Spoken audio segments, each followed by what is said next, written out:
Buenos días, mi nombre es Walter Joe Valladolid López, soy médico residente de segundo año de cirugía general del Hospital Nacional 2 de Mayo.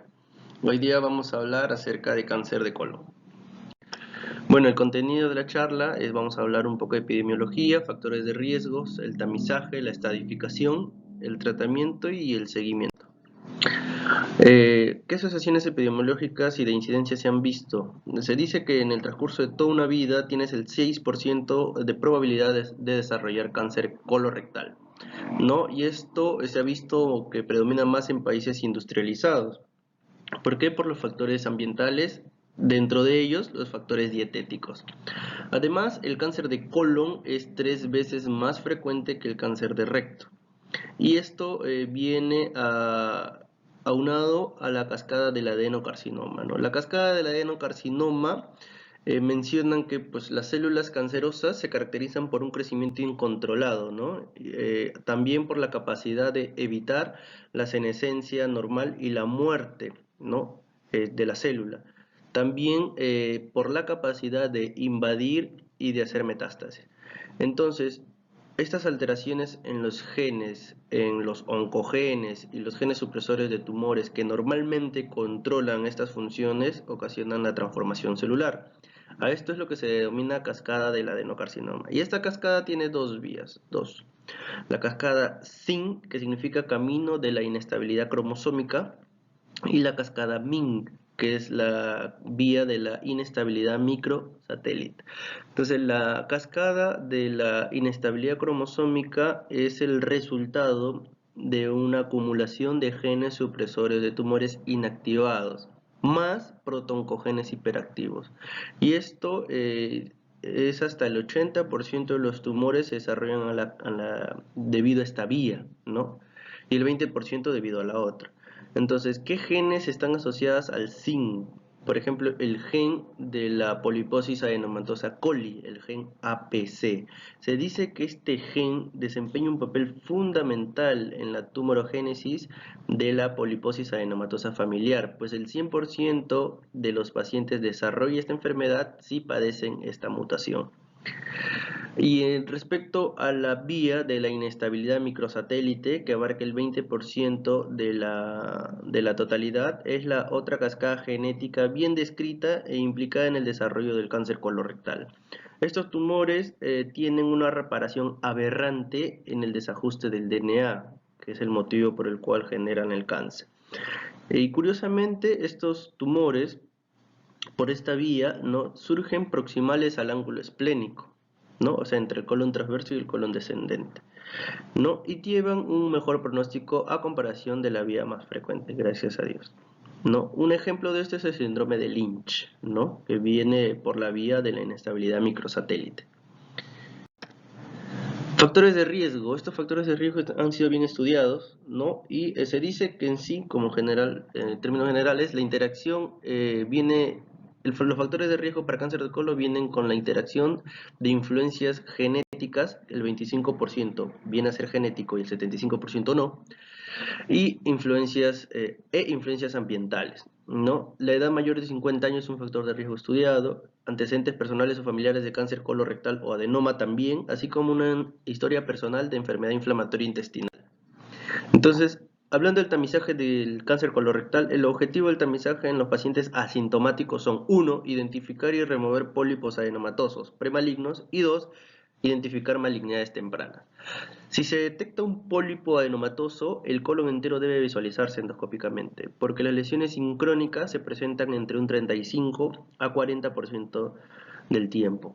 ¿Qué son lesiones sincrónicas? Que, por ejemplo, si hay un tumor en el sigmoides, y puede haber a su vez otro tumor en el transverso, o en el ascendente, o en el ciego, ¿no?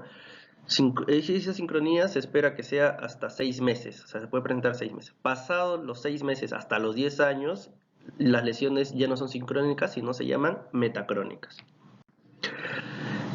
Entonces, ¿quiénes se deben hacer? Hombres y mujeres con riesgo promedio deben comenzar el tamizaje a los 50 años. ¿Qué significa riesgo promedio? El riesgo promedio son los factores de riesgo que ya mencioné, pero aunado a la obesidad, el sobrepeso también, la inactividad física, el tabaquismo, el alcohol. Esos son pacientes con riesgo promedio, o sea, muchos de ellos calzaríamos ahí, ¿no? Y se deben comenzar a los 50 años, o sea, la edad de corte es 50 años. Pacientes deben tener ese tamizaje en la cual son de dos opciones. Uno es con la prueba de Tevenon, que es la prueba de sangre oculta en heces, cada año, más una sigmoidoscopía cada 5. Siempre y cuando en la sigmoidoscopía no haya nada, pues si se detecta, perdón, siempre y cuando en la sangre oculta salga negativo, pues si sale positivo se debe de realizar una colonoscopia completa. Y la segunda opción es una colonoscopia completa repetida cada 10 años si es que es negativa para neoplasia. Entonces, como hablé de riesgo promedio, ahora hay pacientes con alto riesgo. ¿Cuáles son los pacientes que tienen un alto riesgo? Que tengan antecedentes personales de adenomas o cánceres, una historia familiar de adenocarcinoma, síndromes genéticos como el síndrome de Lynch o la poliposis adenomatosa familiar, o afecciones médicas predisponentes como la enfermedad inflamatoria intestinal, dentro de ellos la enfermedad de Crohn y la colitis ulcerativa. ¿Por qué? ¿Por qué este acápite, ¿no?, de alto riesgo? ¿Por qué? Porque pacientes con familiares de primer grado con cáncer colorectal o adenomas deben someterse a una colonoscopia a los 40 años o 10 años antes del caso más joven al momento del diagnóstico inicial. Porque si tengo un familiar de primer grado con cáncer, yo tengo el doble de riesgo de padecer esta patología. Y si tengo dos familiares de primer grado con uno de estos antecedentes de cáncer colorectal o adenoma, mi riesgo se triplica 3 veces, tres veces el riesgo. Entonces, por ejemplo, mi papá tuvo cáncer, le detectaron cáncer a los 56 años. Yo tengo que hacer mi tamizaje a los 46 años. Si mi hermano tuvo a los 34 años, yo tengo que hacer mi tamizaje a los 24 años. Así es, como el caso de la poliposis adenomatosa familiar que se presentan en gente joven. No es a los 50, como la gente en general, con riesgo promedio, sino es antes, a los 40 o 10 años antes del caso más joven. La estadificación del cáncer colorectal pues ayuda mucho porque está metido ahí el término del pronóstico, ¿no? Porque el pronóstico se relaciona bastante a la etapa de la enfermedad en el diagnóstico y la histología del tumor. Se realiza mediante el sistema de estadificación TNM, que lo conocemos, tumor, ganglio y metástasis, ¿no? Y de acuerdo también a la histología del tumor, ¿no? Como por ejemplo ahí vemos un tejido de normal intestinal tiene sus capas, ¿no? La pared del colon tiene su mucosa, su submucosa, su capa muscular y su serosa. Entonces, para la parte del tratamiento, el pilar de la terapia en este caso es la cirugía. ¿Por qué? Porque la cirugía nos brinda una terapia de intención curativa. Y actualmente la colectomía laparoscópica ha demostrado una equivalencia oncológica para la cirugía abierta. Y con la cirugía laparoscópica pues hay muchos más beneficios que la cirugía abierta, como son el alta más rápida, menos complicaciones, entre ellas menos hernias, menos infecciones del sitio operatorio, entre otras. Menos dolor también. La terapia adyuvante viene representada por la quimioterapia con el régimen FOLFOX, que es un régimen que viene con oxaliplatino, leucoborina, ¿no?, y 5-fluoruracilo, ¿no?, el cual se brinda posterior a la cirugía en cánceres de estadio clínico 3 y 2 con alto riesgo. Estadio clínico 3 y el 2 si es que tiene alto riesgo. Entonces, es una combinación, un combo en el tratamiento, ¿no? Si en el caso es una cirugía, es un estadio clínico 1 o 2, no con alto riesgo, 1 o 2, se brinda la cirugía y ese es el tratamiento curativo.